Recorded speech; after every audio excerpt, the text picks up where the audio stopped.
नमस्कार, मैं डॉक्टर भाविका ढींगरा वैद्यश्री आयुर्वेदा की तरफ से।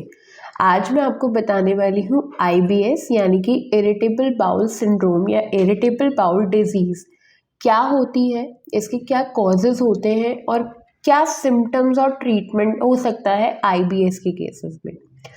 IBS is generally a disease जिसमें आपको abdominal पेन होता है, क्रैम्प होता है and you have suddenly constipation और एपिसोड्स ऑफ डायरिया। बेसिकली जो आईबीएस डिजीज है, इसका जो डायग्नोसिस है, इसको हम डायग्नोसिस ऑफ एक्सक्लूजन भी बोलते हैं, क्योंकि जब आपके डाइजेस्टिव या गट सिस्टम में किसी भी तरीके का कोई प्रॉब्लम नहीं मिलता है तब और ये सब सिम्टम्स साथ में मिलते हैं तो हम उसको आईबीडी या फिर इरिटेबल बाउल डिजीज की तरह मानते हैं। जैसे कि आपने अपने लिवर के टेस्ट कराए, आपने अपने पेनक्रियाज के टेस्ट कराए एंड देयर इज नथिंग, आपके लिवर एंजाइम्स ठीक हैं, आपको कोई पेनक्रियाटिक चेंजेस नहीं है या कोई पेनक्रियाटिक लेजन नहीं है या फिर आपको कोई गॉल ब्लैडर में स्टोन नहीं है, आपका गट लाइनिंग ठीक है, आप ठीक से खा रहे हैं and everything is fine, still you are having abdominal cramp, abdominal pain या फिर कभी कॉन्स्टिपेशन हो रहा है, कभी डायरिया हो रहा है और ऐसे एपिसोड्स आपको हफ्ते में एक बार या दो बार होते हैं और इट्स फॉर कंटिन्यूस 3 मंथ्स। तो इस डिजीज को हम इरिटेबल बाउल डिजीज बोलते हैं। और इरिटेबल बाउल डिजीज के कुछ ट्रिगर्स हो सकते हैं, कुछ फूड्स हो सकते हैं या फिर स्ट्रेस फैक्टर हो सकता है जिससे ट्रिगर होने की वजह से आपको ये सिम्टम या ये जो कॉन्स्टिपेशन और डायरिया का जो एपिसोड है ये देखने को मिल सकता है। And in this disease there is urgency to pass stool, मतलब आप कुछ भी खाएंगे, even if you have taken a half cup of tea you have to go to the stool. Urgency बन जाता है, पेशेंट को बार बार स्टूल के लिए जाना पड़ता है, बार बार एपिसोड होता है, but still after going so many of time to the washroom और to the loo they don't get that satisfaction. उनको वापस आके फिर लगता है यार there is a pressure, I have to go again and even after having a certain bite और certain foods ये बहुत जल्दी ट्रिगर होता है। रिस्क फैक्टर्स जो हो सकते हैं वो यंग एज हो सकता है या फिर फीमेल्स में ये बहुत कॉमनली देखने को मिलता है रादर देन मेल। देन आपके फैमिली हिस्ट्री में अगर ऐसा हिस्ट्री है कि किसी को आईबीएस चला आ रहा है तो हो सकता है कि आपको आईबीएस मिले। सर्टेन मेडिकेशंस के साइड इफेक्ट्स में भी आईबीएस मिलता है एंड मोस्ट कॉमनली जो रिस्क फैक्टर है दैट इज एंजाइटी, डिप्रेशन या किसी भी तरीके का मेंटल सिकनेस जो होता है वो आईबीएस को ट्रिगर करता है, स्ट्रेस आईबीएस को ट्रिगर करता है।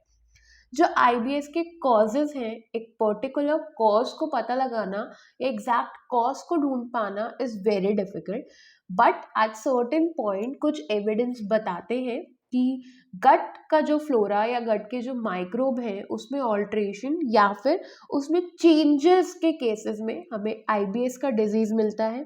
साथ ही साथ अर्ली लाइफ स्ट्रेस में भी आईबीएस मिलता है। इवन अगर बहुत mild inflammation, early mild inflammation cause होने लगती है तब भी आईबीएस के सिम्टम्स मिलते हैं।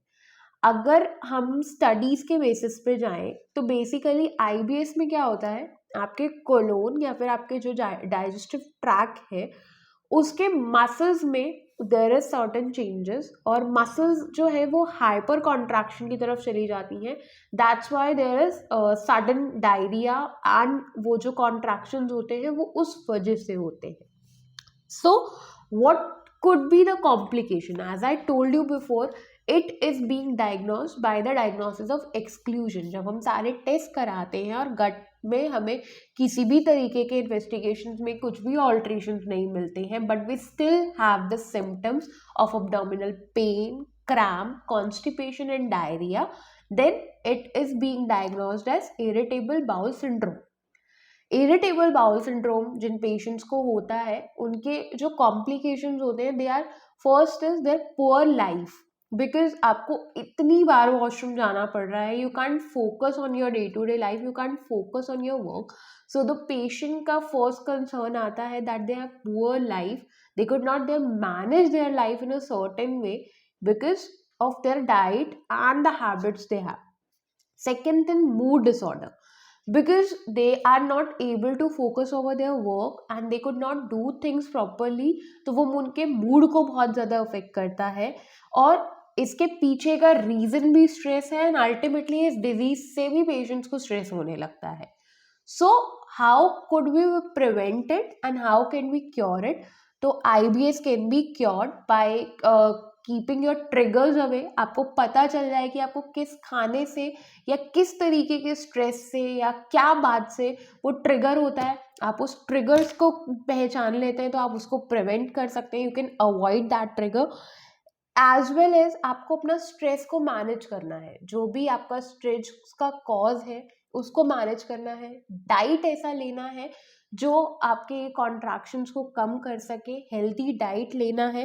देन अपने लाइफस्टाइल को थोड़ा सा चेंज करना है, तो आपका IBS क्योर हो सकता है एंड प्रिवेंट हो सकता है। फर्दर किसी भी तरीके के IBS मैनेजमेंट के लिए आप वैद्यश्री आयुर्वेदा में भी कंसल्टेशंस बुक कर सकते हैं। Thank you.